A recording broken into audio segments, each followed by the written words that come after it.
زفکر جمل خیمه زچتا سره یمانو خیمه.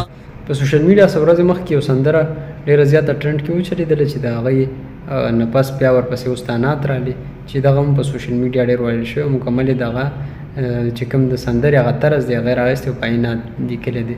لکه هغې کې وایي چې په سندره کې چې زه په طبیبانو نه رغېږم زه چې تا سره یم نو ښه یم او ستاسو ښار کې خلک په رنګونو مړه زه پکې ساده یم نو ښه یم. هم د دې په طرز باندې نعت جوړ کړی دی. نعت یې داسې جوړ کړی دی چې ستاسو ښار کې ټول خلک کوجه ګرځي او زه پکې روجه یم نو ښه یم.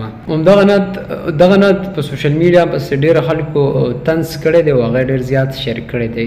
نو دا لومبی نعت نه دی. دې نه مخکې هم چې څومره دغه تېر شوي دي دورونه په هغې کې وخت په وخت سندرو باندې نعتونه لیکل شوي دي. لکه مخکې ماسټر علي حیدر یو سندره ویلې وه چې خوله دې وړه ښکلې ده بل دې لهجه ښکلې ده او د فرښتې غوندې. نو هغه سندره باندې دا شاعري شوې وه دا نعت پرې لیکلی شوی چې هم مکه ښکلې ده هم مدینه ښکلې ده او بل د جانان وطن دی.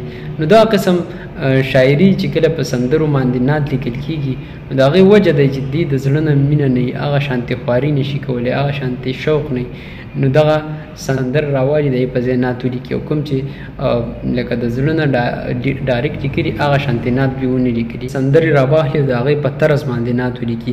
ولې چې خپل نعت چې کوم لیکلي نو هغه لږه خواري غواړي نو هغه د دوی نه نه کېږي او دغه شانتې نعت چې کوم دی هغه په سندره باندې په اسانه ولیکي او صرف ټکي پکې بدل را بدل کړي نور طرز هم هغه د سندرې والا نو هغه راوالي ولیکي.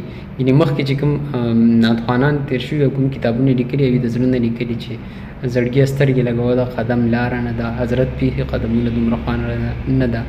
دغه شانتې بلا شی نعتونه دي چې د نعتونو شاعران تېر شوي وو هغوی لیکلي دي. نعتونه حمدونه بلا شاعرانو لیکلي دي هغوی به لیکل او دوی اوس ټول چې څومره دي دوی ټول سندره راخلي او زیاتره ترې نعت جوړوي. دغه شی نور بلا شی مثالونه دي چې دوی سندرې راغوستې دي او نعتونه یې جوړ کړي دي.